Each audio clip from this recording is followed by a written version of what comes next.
So I am sitting outside at the library, and I just wanted to share a quick story about hope in my life.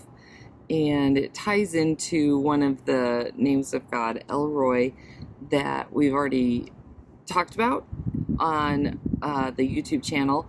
And so if you haven't had a chance to go watch that video, I encourage you to go watch that one after you hear this story, because the story ties into that. So when I was 8 years old, we were riding bicycles around and around and around on the driveway. There was a group of us, and I just remember us trying to go faster and faster and faster. I eventually wiped out. I completely scraped the entire right side of my face. I don't remember this, but they say that I was walking into the house with blood streaming down my face and I completely passed out. And I came right back to. They cleaned it up, and it was a wound on my eyebrow, which is a bleeder. And I mean, obviously, I had scrapes all over my face and stuff, but the face healed. The only thing that was left from that bike accident was a scar on my eyebrow. And I didn't even notice it for years and years and years. And when I was in middle school, someone close to me just looked at me one day and pointed at it and said, "Can't you fix that thing on your face?" I didn't even know it was there. Like, honestly, until that person pointed it out. I started to just really go through a season where everything was about that scar. And so every time I looked in a mirror, all I saw was that scar. Every time I was getting ready and fixing my hair, I was trying to put makeup on to cover the scar. I bought several different colors of eyeliner to try to blend it in and fix it. In junior high, that's a pretty big thing when you have a flaw that was pointed out. It's an active lifestyle that I had in band and in track, and just going and coming, living in hot Arizona, it would just like melt right off. And so I was constantly concerned about the scar, running to the bathroom anytime I could to, put makeup on to try to cover it. So time passed. I was in my 20s, and I had a student, and she was in college, and her mom and I went out to California to visit her. And her best friend was becoming a permanent makeup artist. She asked if we wanted permanent lips or permanent eyes or whatever, and I was like, I don't need permanent makeup, like whatever, that's just weird. And then all of a sudden it dawned on me, it's like, hey, could you fix this scar? And I don't even know if you can even see it, because she gave me a tattoo. She blended the colors, she lined it up with my eyebrows and did some shaping and stuff like that. She put a tattoo on my eyebrow to cover up my scar.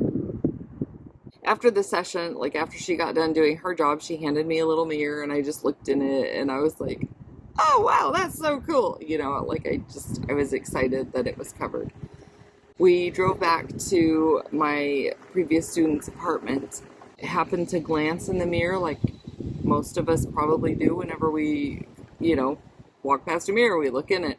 I looked in the mirror, and for the first time in my life, I was free from those words that were spoken over me.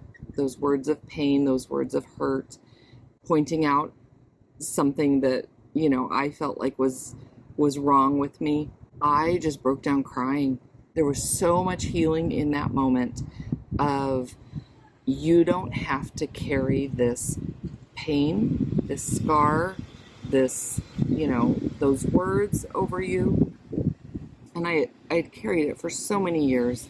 In that moment, I wept for the teenager who had focused for so long on her imperfections. I wept for the young woman who felt damaged and unworthy of love.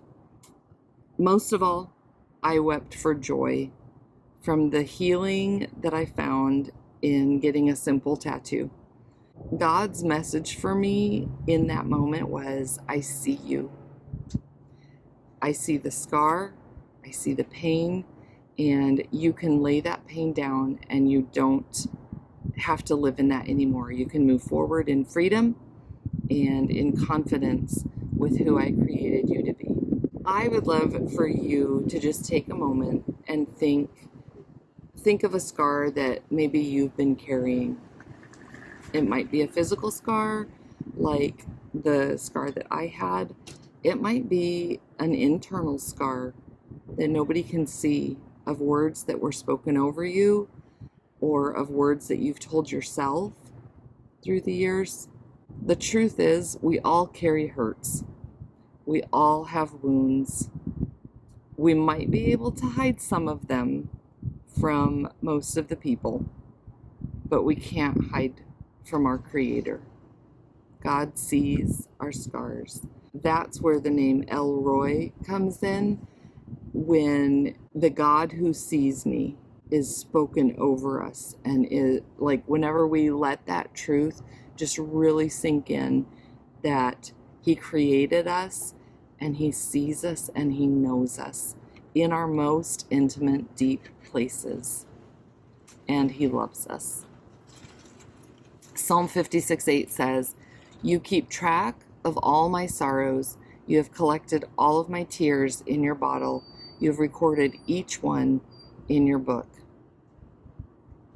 So my prayer for you today is that you know how deeply the Father loves you, that you are filled with the peace that Jesus offers you, and that you have a sense of renewed hope from the Holy Spirit as He transforms your life. Be blessed today.